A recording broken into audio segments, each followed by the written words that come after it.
The much-anticipated 6th convention of the Indian Tourist Transporters Association, ITTA, has commenced at Hotel The Grand, Nelson Mandela Marg, Vasant Kunj, New Delhi.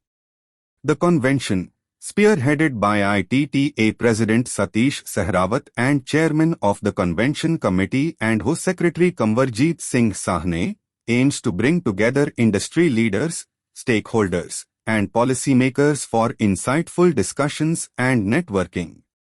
Shri Gajendra Singh Shekhawat, Hobbiali Minister of Tourism and Culture, graces the event as the chief guest, emphasizing the government's commitment to bolstering India's tourism sector. He said, Indian tourist transport association के सम्मानित chairman आदरणीय श्री साहनी साहब ने कहा कि मैंने बहुत सारे पर्चे बनाए थे भाषण देने के लिए। मुझे लगता है सरदार आदमी भाषण पर्चे बनाता और नहीं पर्चे फाड़ता हुआ जाना चाहिए।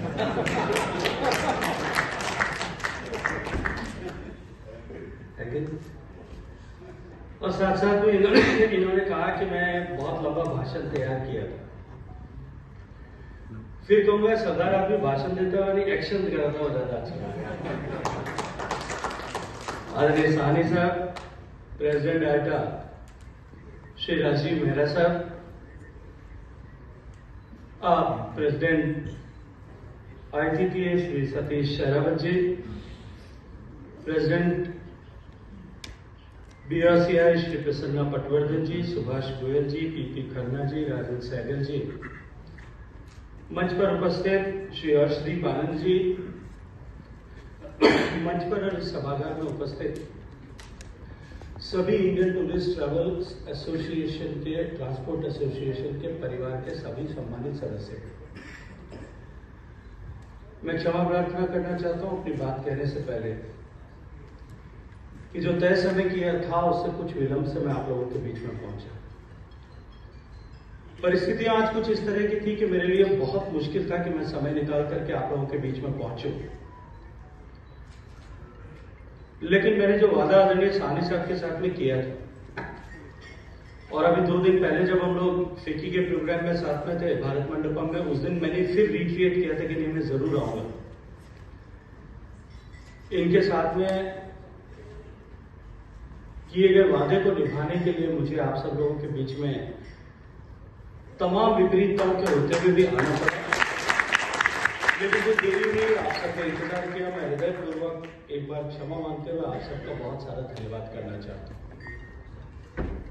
क्योंकि एकाएक आज एक कैबिनेट की मीटिंग तय हो गई। इसके चलते हुए मुझे जल्दी वापस लौटना था। तो मैंने आदरणीय साहनी साहब को निवेदन किया था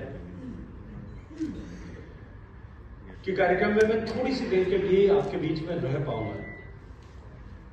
इन्होंने उसके अकॉर्डिंगली अकोमोडेट किया, उसके लिए भी मैं इनका बहुत सारा धन्यवाद करता हूं। तो जैसा अभी साहनी साहब ने कहा,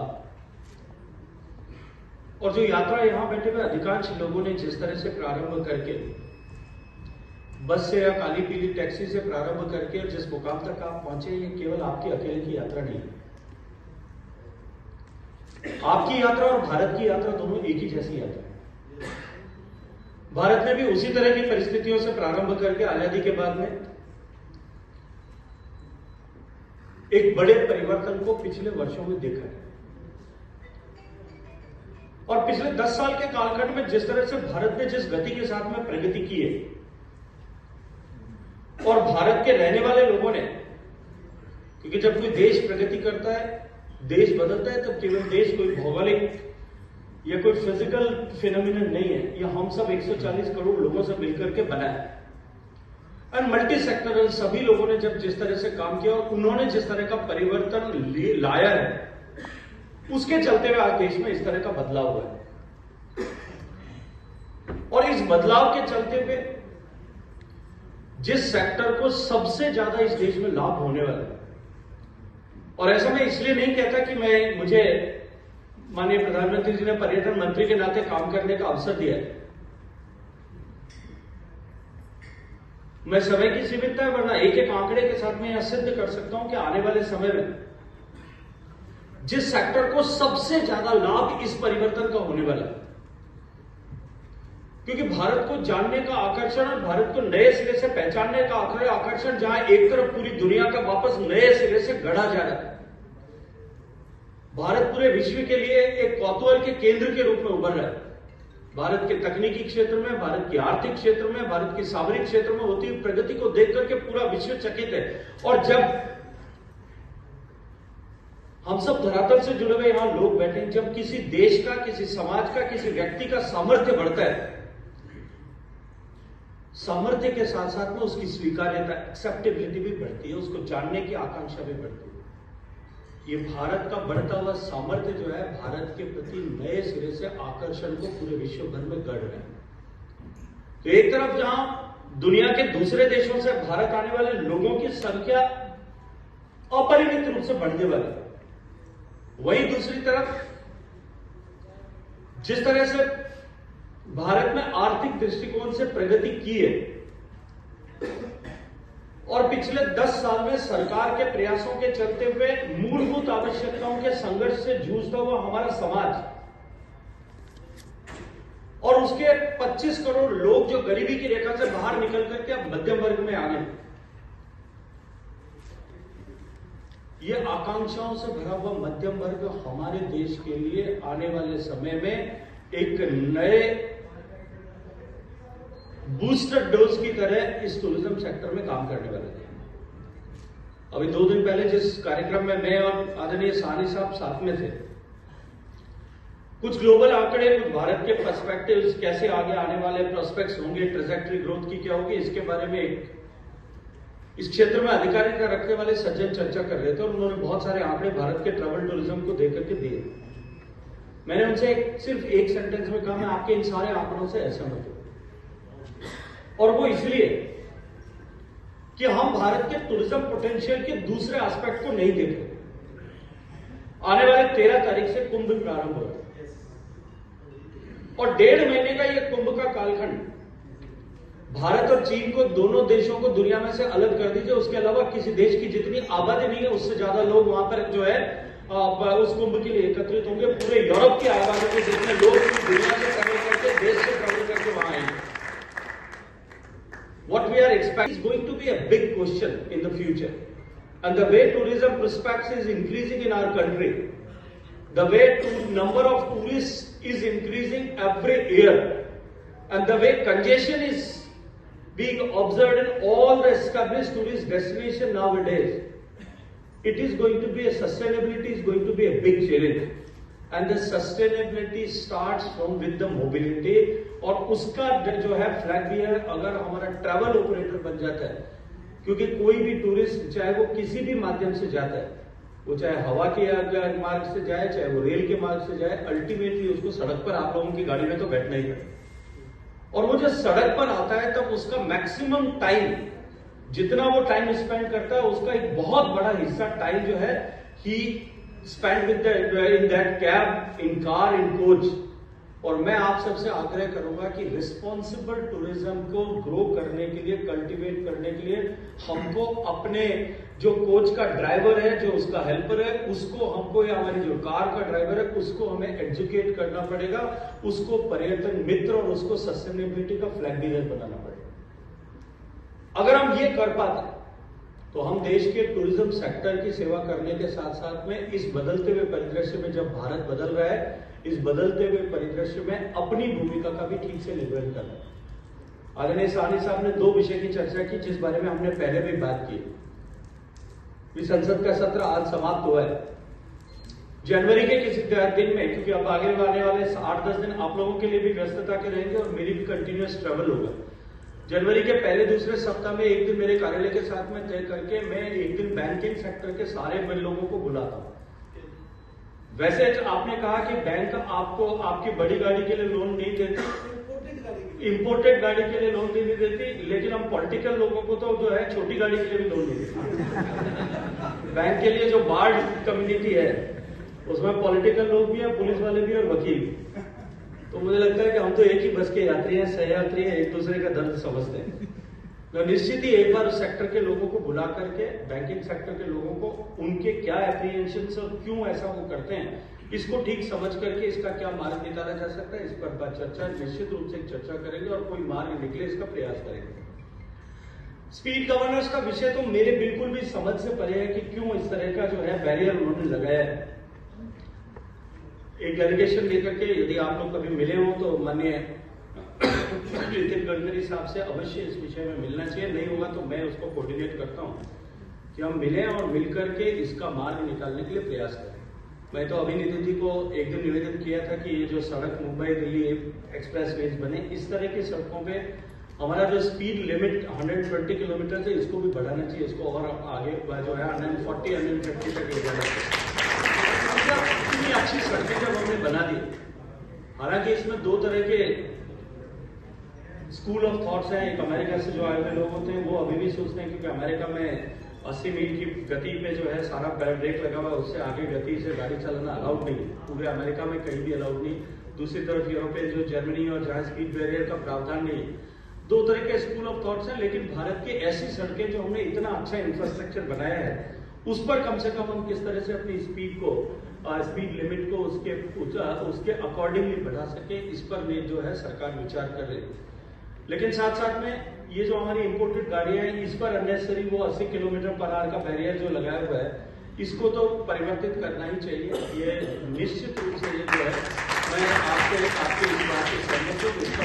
इस पर हम जो है इस कानून के पीछे शायद कभी पुराने अंग्रेजों के जमाने के कानून को लेकर के या उस समय की सोच को लेकर के कहीं ये कानून बना होगा, इस पर भी हम विचार करके आगे चर्चा करके इसको ठीक दुरुस्त कराने के काम करेंगे।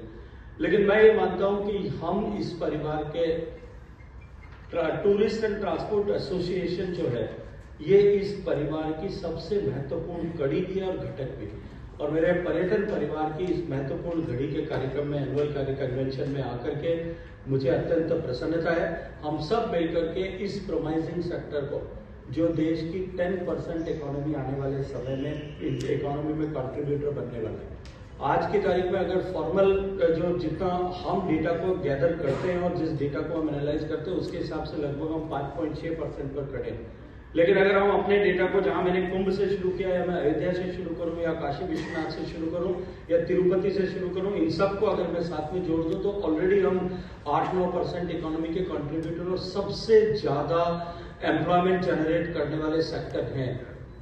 और आने वाले समय में जब भारत की इकोनॉमी आज 4 ट्रिलियन पर है, आने वाले 25 साल में जब 40 ट्रिलियन पर पहुंचेगी और इस सदी के अंत तक जब हिंदुस्तान दुनिया का सबसे बड़ी इकोनॉमी वाला देश होगा, जैसा सारी दुनिया के इकोनॉमी के क्षेत्र में काम करने वाले, चर्चा करने वाले लोग स्वीकार करते हैं।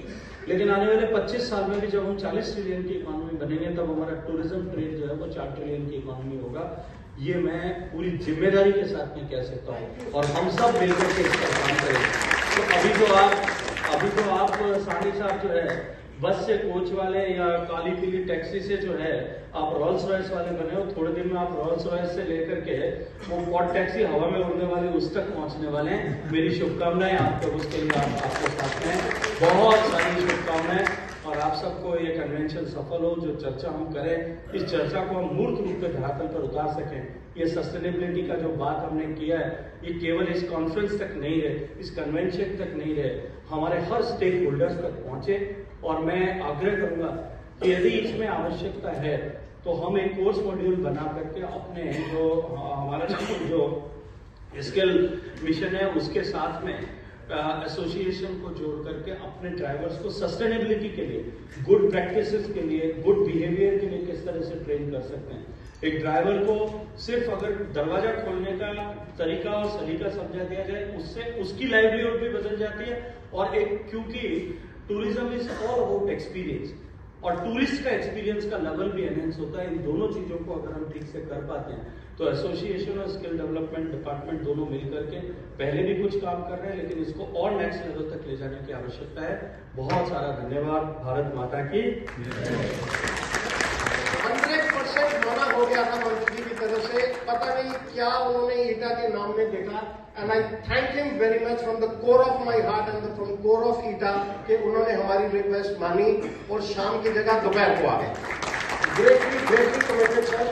बहुत लंबी स्पीच तैयार करी थी, मैंने कभी जिंदगी में पर्चे नहीं बनाए। फिर सबको रिक्वेस्ट करके मैं सिर्फ आपसे 2 बातें बोलूंगा सर। किसी जमाने में हम बस वाले होते थे, आई एम प्राउड टू से आज हम कोच वाले हैं। किसी जमाने में सर हम काली पीली टैक्सी वाले होते थे। I am again proud and blessed from the Almighty कि आज हम लग्जरी और सुपर लग्जरी कार्स के ओनर्स हैं। Seeing the dignity of my association, the best of the best brands are here today. Lexus, Mercedes, Rolls-Royce vintage कारें खड़ी हैं, modified गाड़ियां खड़ी हैं। Every vehicle is available today. We have bodybuilders here, we have insurance people here. This is what ETA has gained, sir. Kishan Yadav, Satish ji, myself, we are among the founder members of ETA from last 32 years. मैं सिर्फ इतनी बात कहूंगा sir कि हमारी समस्या जो है वो बहुत छोटी छोटी है। ट्रांसपोर्टर्स को बैंक वाले किसी नजर नहीं भाते, हमें लोन नहीं देते। जो इंपोर्टेड गाड़ियां हमारी बाहर से आती हैं उनको तो कतई भी नहीं देते। दूसरी चीज सर, जो इंपोर्टेड गाड़ियां आती हैं उनके अंदर स्पीड गवर्नर्स नहीं लगे होते और हमारी गाड़ियों को रजिस्टर होने में प्रॉब्लम होती है। बट होता है, सारा कुछ होता है, हो रहा है, होता रहेगा। इसका एक सेफ ट्रैक बन जाए, एक हमारे बैंकिंग इंस्टीट्यूशंस के साथ कुछ मसला हल हो जाए तो एक बहुत एक डिग्निटी वाला काम हो जाएगा। I must also put in a small request, Mantri ji. All members of my association here are recognized by Ministry of Tourism, Government of India. And we are the only association pan-India. We are very small in numbers, sir. We are only 350 plus. 225 Delhi NCR के और 100 दिल्ली के बाहर के. We only need your kind soft corner and blessings. Thank you.